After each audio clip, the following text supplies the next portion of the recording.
कोयटा खां पेशावर वींदड़ जाफर एक्सप्रेस ते दहशतगर्दन जो हमलो। सिक्योरिटी फोर्सेस 104 यरगमाल मुसाफिरन के बाहिफाजत बाजियाब कराए वरतो। सिक्योरिटी ज़रिन मूजिब बाकी मुसाफिरन जी जल्द बाजियाबी लाइ कोशिशूं जारी आहिन। बाजियाब थियल मुसाफिरन में 58 मर्द, 31 औरतूं ऐं 15 ॿार शामिल आहिन। 16 दहशतगर्दन के जहन्नम भेड़ो कयो वियो आहे। केतिराई दहशतगर्द ज़ख्मी। सिक्योरिटी फोर्सेस जे ऑपरेशन दौरान दहशतगर्द नंढनि टोलनि में तक़सीम। इज़ाफ़ी नफ़री ऑपरेशन में मसरूफ़। दहशतगर्दन ऐं फोर्सेस में फायरिंग जो सिलसिलो जारी। ज़ख्मी मुसाफिर अस्पताल मुंतकिल।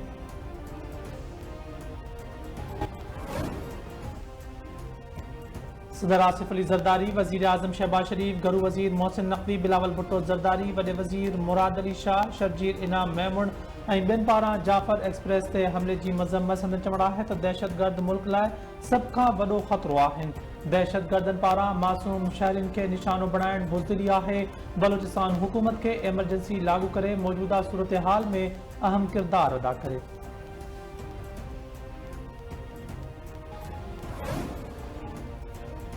Peoples party chairman Bilawal Bhutto Zardari सां वापारियुनि जे वफ़द जी मुलाक़ात। वापारी वफ़द आतिफ अकरम जी अॻवानी में बिलावल भुट्टो ज़रदारी सां मुलाक़ात कई। वापारियुनि पीपल्स पार्टी चेयरमैन खे कारोबारी तबक़े जे मसइलनि खां आगाह कयो। बिलावल भुट्टो ज़रदारी वफ़द खे वापारियुनि जा मसइला हल करण जी ख़ातिरी कराए छॾी।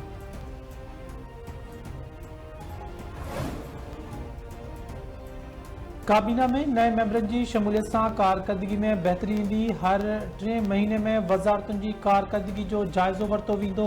चूंडियल नुमाइंदा अवाम जी ख़िदमत लाइ आया आहिनि। IMF जे सहकार ऐं तव्हां जी महिनत सां मुल्क में मैक्रो इकोनॉमिक इस्तेहकाम आयो आहे। तरक्की जी शरह में इज़ाफ़ो तरजीह आहे। हिन वक़्तु मामला तमामु सुठे नमूने अॻिते वधी रहिया आहिनि। पाकिस्तान जी माशी तरक्की लाइ ज़राअत, सनत, वापार, नाणो ऐं IT सभु अहम आहिनि। रेलवेज़ में मुकमल तब्दीली अचणु घुरिजे। वज़ीर आज़म शहबाज शरीफ जूं वफ़ाक़ी काबीना जे इजलास में ॻाल्हियूं। चयाईं मुल्क में दहशतगर्दी ॿीहर कर खणी रही आहे। अमन अमान खां सवाइ तरक्की जो ख़्वाब अणपूरो आहे। वज़ीर आज़म पारां बरतानिया खां वापसि कयल 190 मिलियन पाउंड्स मां इस्लामाबाद में जदीद तरीन यूनिवर्सिटी क़ाइमु करण जो ऐलान।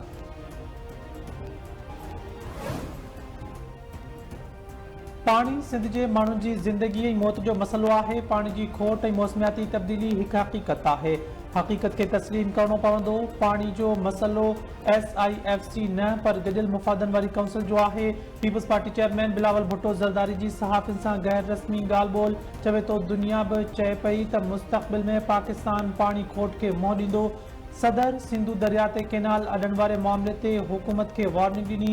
हुकूमत खे सिंधु दरिया ते केनाल अॾण वारो फ़ैसिलो वापसि वठणु घुरिजे।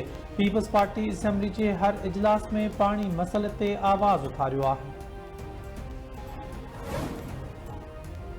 मुल्क मुआशी तौर मुस्तहकम थी रहियो आहे। पायदार तरक्की जा हदफ़ हासिल करण लाइ पुरअज़माइशूं स्टॉक मार्केट नवां रिकॉर्ड क़ाइमु कया आहिनि। खंड जी मॉनिटरिंग लाइ FBR हिकमत अमली तैयार कई आहे। जॾहिं खां मॉनिटरिंग सिस्टम आयो 6 शुगर मिल सील कयूं आहिनि। नाणे वारे वज़ीर मोहम्मद औरंगज़ेब जी प्रेस कॉन्फ्रेंस। वफ़ाक़ी वज़ीर अता तारक चयो आहे त मुल्की मुआशी अंग अखरनि में बहितरी आई आहे। समूरा दोस्त मुल्क पाकिस्तानी मुआशी तरक्की जो एतराफ़ कनि था। हुकूमत समूरनि मुआशी मामलनि जी निगरानी करे रही आहे।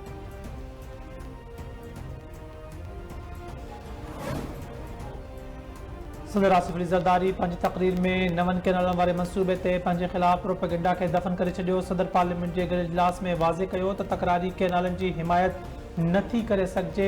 आसिफ अली ज़रदारी चयो त पाणी जे मसइले खे इत्तिफ़ाक़ राय सां हल कयो वञे। जेकॾहिं फेडरेशन जी मुख़ालफ़त जे बावजूदु फ़ैसिलो लागू कयो वियो त हू उन जी हिमायत न कंदो। पीपल्स पार्टी अॻवान शाज़िया अता मरी जूं मीडिया सां ॻाल्हियूं। चवे थी सदर हमेशह मुक़ाइमत जी ॻाल्हि कई। मुल्की मईशत लाइ ज़राअत जो शोबो अहम आहे।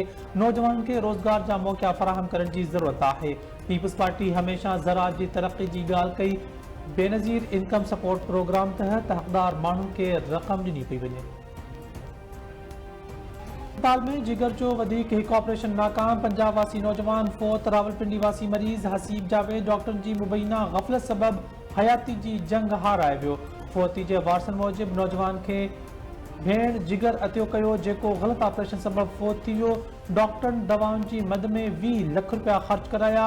इंसाफ़ कयो वञे। फोती नौजवान जे वारसनि पारां शफ़ाफ़ जांच जो मुतालबो। जैकबाबाद में खोसा बिरादरी के बिन धुरिन विच में हलंदड़ खूनी तकरार जो निबेरो मजमूई तौर ते 1,99,00,000 दंड मुक़रर। फैज़ मोहम्मद नूर मोहम्मद खोसो धुरिन में हलंदड़ तकरार जो निबेरो अब्दुल रज़ाक खोसो ऐं ताहिर खोसो जी सरपंची हेठि थियो। फैज़ मोहम्मद खोसो धुर ते 3 खून बेहुरमती करण ऐं कर्ज़ जा 20 लख साबित थियण ते 1,52,00,000 दंड विधो वियो। नूर मोहम्मद खोसो धुर मथां 1 खून ऐं 1 ज़ख़्मी जो 37,50,000 दंड मुक़रर कयो वियो।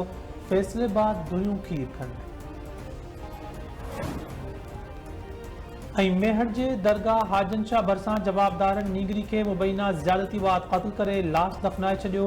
वहशी जवाबदार नीगरी अज़मत पाही के ज़्यादती बाद क़त्ल करे लाश ॻुजगोह में दफनाए छॾियो।